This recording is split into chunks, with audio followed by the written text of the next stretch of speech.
Reviewers நாங்களுடைய Lakshmi நீங்கள் பார்த்துருக்கிறது 0 லக்ஷ்மி. ஒன்றுமே காவிரியோட birthday அப்படின்ட்டு நம்ம 2 மாதமாக பேசிகிட்டு இருந்தோம். ஆனால் விஜயோட பர்த்டேக்கு அவ்வளோ இம்பார்ட்டன்ட் கொடுக்கலையே அப்படின்னு எனக்கே தோணும்போது காட்சிகள் அப்படி பதட்டமாக இருக்கிறனால அந்த பக்கம் கான்சன்ட்ரேட்டே பண்ண முடியல. தலைவரே இன்றைக்கி பேசிட்டார், என்னப்பா வீக்கா அப்படின்னு அவர் தான் பேர் வைக்கிறாரு, என் பர்த்டே அப்படின்னு அவரே சொல்கிறாரு. சே அப்படின்னு என்னை நானே திட்டிக்கிட்டு இன்றைக்கி விஜயோட சப்போர்ட்டாக ஒரு சில விஷயங்கள் பேசலாம். விஜய் வந்து தனக்கு உண்மையுமே பர்த்டே கிஃப்ட் வேணுங்கிறாரு. அவர் கிஸ் அது மாதிரி தான் சிம்பிளாக ஒரு அன்பாக கேரா லவ்வா அது மாதிரி கேட்குறாரு. ஆனால் நம்ம காவிரி என்ன பண்ண போகிறாங்க அப்படிங்கிற ஒரு கொஸ்டின் மார்க்கில் வெண்ணிலா வேற இன்ன வரைக்கும் காட்டுலேயே விஜய் கிட்ட அங்கே இது ஏதாச்சும் பண்ணிடுவீங்களா அப்படிங்கிற ஒரு பதட்டம் இருக்குது. சரி, என்னோட சில வியூஸ் அந்த இடத்துல வைக்கிறேன். வெண்ணிலா வந்து விஜயோட வீட்டுக்கு ஒரு நாள் வந்திருக்காங்க. ஷூட்டிங் ஸ்பாட்டில் 2 காஸ்டியூம் இருக்குது. ஒரு ட்ரீம் சீன் முடிஞ்சிருச்சு, இன்னும் ஒரு சீன் இருக்குது. அது ஒரு கொஸ்டின் மார்க்கு. மறுபடியும் ட்ரீம் சீனா என்னவா இருக்கும் அப்படிங்கிற ஒரு கேள்வி இருக்குது. சேம் டேயில் வந்து ராகினி அவங்க எல்லாருமே அவங்க இந்த காஸ்டியூமும் வந்து சிமிலராக இருக்குது. கங்காவோட காஸ்டியூம் அதெல்லாமே அவங்கெல்லாம் அங்கே இருக்காங்க இல்லையா, அந்த சேம் டேலேயே ஒரு விஷயம் நடந்திருக்கு அப்படிங்கிறதா. ஒரு ட்ரீம் சீனும் ஒரு ரியல் சீனும் எடுத்திருக்காங்க அப்படிங்கிறது ஒரு சின்ன கணிப்பு. பட் அது வந்து விஜயோட பர்த்டேவா அப்படின்னா விஜயோட பர்த்டே கண்டிப்பாக ஷூட்டிங்கில் ஏற்படுத்தலாம். அவருக்கும் கேக் கட் பண்ணி ஒரு செலிப்ரேஷன் கொடுக்கணும். இந்த விஜயோட பர்த்டேவை குமரன் கிட்ட கன்வே பண்ணாங்கன்னு வச்சுக்கோங்க, குமரன் கொஞ்சம் செலிப்ரேட் பண்ணுறதுக்கு சான்சஸ் இருக்குது. நம்ம அந்த ட்ரெஸ் எடுக்க போனாங்கன்னு நம்மளை ஏன் இப்படி இருக்கக்கூடாது அப்படிங்கிற ஒரு விஷயம் தான். விஜய்க்கும் குமரன் வந்து விஜய்க்கும் பர்த்டேக்கு ட்ரெஸ் எடுக்கிற மாதிரி ஒரு பிளான் பண்ணலாம்ல.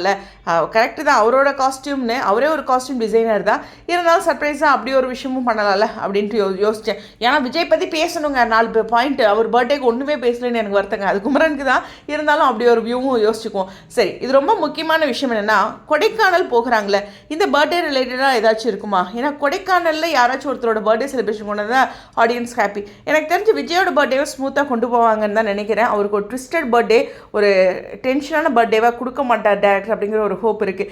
ஏன்னா இதை விட முக்கியமான இன்னொரு விஷயமும் இருக்குது இல்லை, இது முக்கியம் தான், இது மாதிரியே இன்னொரு முக்கியமான விஷயமும் இருக்குது. என்னென்னா அவங்களுடைய அந்த கான்ட்ராக்ட் டே, அந்த பேப்பரை கிழிச்சு போடலை. அதை வந்து எத்தனை தடவை சொன்னாலும் விஜய் கேட்க மாட்டேங்கிறாரு. தாத்தா சொல்லிட்டோம், ஆடியன்ஸ் சொல்லிட்டோம், லக்ஷ்மி நானும் சொல்லிட்டேன், விஜய் கேட்க மாட்டேங்கிறாரு. அதனால அந்த இன்னைக்கு கூட அதை ஸ்ட்ரைக் பண்ணுறாரு.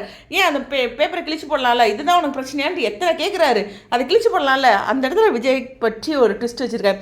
ஸோ அந்த கான்ட்ராக்ட் டே வந்து ரொம்ப இம்பார்ட்டண்டான விஷயம். ஸோ விஜயோட பர்த்டே எப்படி காவிரியோட பர்த்டேக்கு நமக்கு ட்விஸ்டட் கொடுத்தாங்களோ விஜயோட பர்த்டேக்கும் அது மாதிரி கொடுக்கலாம் அப்படிங்கிற ஒரு விஷயம் தான். ஸோ அது மட்டும் இல்லை, காவிரியோட வீட்டு சைடில் இருந்தும் இந்த பர்த்டே விஜயோட பர்த்டேக்கு ஒரு இம்பார்ட்டன்ட் கொடுப்பாங்க அப்படிங்கிற ஒரு விஷயம் எனக்கு தோணுது.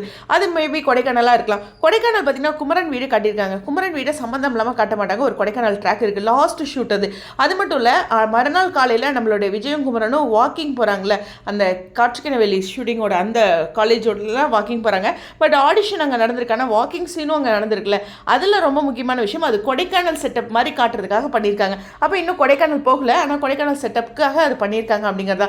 பட் கொடைக்கானல் போயிட்டு அங்கே சில சீன்ஸ் எடுக்கலாம், அடுத்த மாதத்தோட ஷூட்டில் அப்படி ஒன்று இருக்கலாம் அப்படிங்கிற ஒரு கேள்வி மட்டும் எனக்குள்ளே இருக்குது. மேபி விஜய்க்கு காவிரி அப்படி ஒரு கிஃப்ட் தரலாம் அப்படிங்கிறது தான்.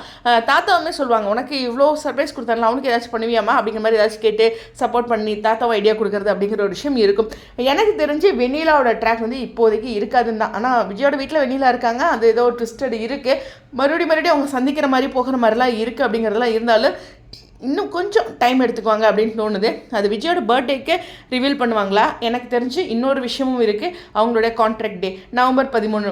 இதுக்கு இடையில ரசிகர்களையும் கொஞ்சம் சந்தோஷமாக வச்சுக்கலாம். தீபாவளி வருதுல, தீபாவளி செலிப்ரேஷன் வந்து நம்ம நியூ இயர் செலிப்ரேஷன் அப்போ வச்சாங்கன்னா இன்னும் பார்க்குறதுக்கு நல்லாயிருக்கும். இது மாதிரி டீம் கிட்ட எதிர்பார்க்குறேன். கொஞ்சம் வெண்ணிலாவுடைய நகர்வுகளை நகர்த்தி போட்டுட்டு இன்னும் அவங்களுக்கான ஒரு பியூட்டிஃபுல்லான சீன்ஸ் இப்போ பாருங்களேன், டக்குன்னு காவேரி சொல்லியிருக்கலாம்ல அப்படின்னு தோணுச்சு எனக்கு. ஆனால் இன்னும் எவ்வளோ அழகாக அவங்க ரெண்டுத்துக்குள்ள ஒரு பாண்டிங்கை டேரக்டருக்கு க்ரியேட் பண்ணி அவங்களோட பிடிப்பெண்ணை உறுதியாக்கி காட்டிகிட்டு இருக்காரு. அதாவது அவங்க உறுதியாக இருக்கிறதையும் நம்மளுக்கு ஷோ பண்ணிகிட்டு இருக்காங்க. அவங்க உறுதியாக தான் இருக்காங்க, அதை இன்னும் நமக்கு ஷோ பண்ணிகிட்டு இருக்காங்கங்கிறதான் கவனிக்கக்கூடியது. அதே மாதிரி தலை தீபாவளி அது மாதிரி அவங்களுக்கெல்லாம் கொண்டாடிட்டு அதுக்கப்புறம் வெண்ணிலாவுடைய என்ட்ரியை வீட்டுக்கு தெளிவுபடுத்துவாங்க அப்படிங்கிற ஒரு விஷயம் தான். அது வரைக்கும் காவேரி கொஞ்சம் ஹைட் பண்ணுறதுக்கு சான்சஸ் இருக்குது. பரவாயில்ல, ராகினி அது வரைக்கும் கொஞ்சம் மிரட்டிட்டு தான் இருப்பாங்க. இந்த மாதிரியான சீன்ஸ் எல்லாம் பார்க்கும்போது ராகினி பண்ணுறதை ஒரு அக்செப்ட் பண்ணிக்குவோம். அப்புறம் இதெல்லாம் பார்க்கணும்ல, ஏதோ ஒரு விஷயம் இருக்குல்ல. என்ன சொல்கிறேன்னா, பாவக்காய் சாப்பிட்டு முடித்த உடனே நமக்கு ஏதோ ஒரு சம்திங்ஸ் பிரியாணி அது மாதிரி இருக்குன்னா அதை சாப்பிட்டுட்டு தானே ஆகணும் அப்படிங்கிற மாதிரி சொல்கிறேன். ஸோ அது ரெண்டுத்தையும் அக்செப்ட் பண்ணிக்குவோம். நான் நினைக்கிறது கான்ட்ராக்ட் டே அன்றைக்கி தான் அந்த டேக்குன்னு ஒரு ஸ்பெஷல் இருக்குல்ல, ஸ்பெஷலில் ஒரு ட்விஸ்ட் இருக்கும் அப்படின்னு நினைக்கிறேன். ஸோ நம்ம காவிரி பர்த்டே அப்படின்னு சொல்லி ட்விஸ்ட்டு, விஜயோட பர்த்டேங்கிறத சொல்லி ட்விஸ்ட்டு அங்கே தான் இருக்கும். ஸோ நிறைய பேர் வந்து காவிரி பர்த்டே விஜயோட பர்த்டேக்கு வெண்ணிலாவோட என்ட்ரி அப்படின்னு இருக்குன்னு இருக்கீங்க, பார்ப்போம். பட் ஆனால் எனக்கு தோணலை இன்னும் அந்த ஒரு நாள் இருக்கு இல்லையா, அது ரொம்ப முக்கியமான. நாள்னு தோணுது. ஸோ கண்டிப்பாக விஜயோட பர்த்டே வந்து ரொம்ப கிராண்டாக நடக்கும் அப்படிங்கிற நம்பிக்கை தான். ஸோ அது மட்டும் கிடையாது, நிச்சயமாக ரொம்ப ரொம்ப முக்கியமான விஷயம் இங்கே அவங்களுடைய அந்த ரொம்ப முக்கியமான அந்த கான்ட்ராக்ட் டே நவம்பர் 13 அதுவும் இருக்குது. அதுக்கும் இம்பார்ட்டன்ட் கொடுப்பாங்க. இதே மாதிரி ட்விஸ்ட்டு அங்கேயும் மெயின்டைன் ஆகும். எனக்கு தெரிஞ்ச ராகினி அது வரைக்கும் இது பண்ணுவாங்க. ஆனால் அந்த விஜய் வீட்டில் வெண்ணிலா இருந்தாங்க, காவேரி இருந்தாங்க, கங்காவும் இருந்தாங்க, ராகினி இருந்தாங்க. அந்த லாஸ்ட் ஷூட் மட்டும் ஒரு கொஸ்டின் மார்க்காக எனக்கும் இருக்குது. மறுபடியும் ட்ரீம்ஸ் என்ன அப்படிங்கிறது யோசிச்சு. பட் ஆனால் கொடைக்கானல் ட்ராக் ஏதோ இருக்கிற மாதிரி ஒரு காற்று சில்லுன்னு வீசுது. பார்ப்போம் என்ன நடக்குதுன்னு. உங்களுடைய கருத்துக்கள் நீங்கள் என்ன கிஃப்டாக நினைக்கிறீங்க என்னோட வியூவில் இருந்துன்னு சொல்லுங்கள். ஸ்டேடியம்.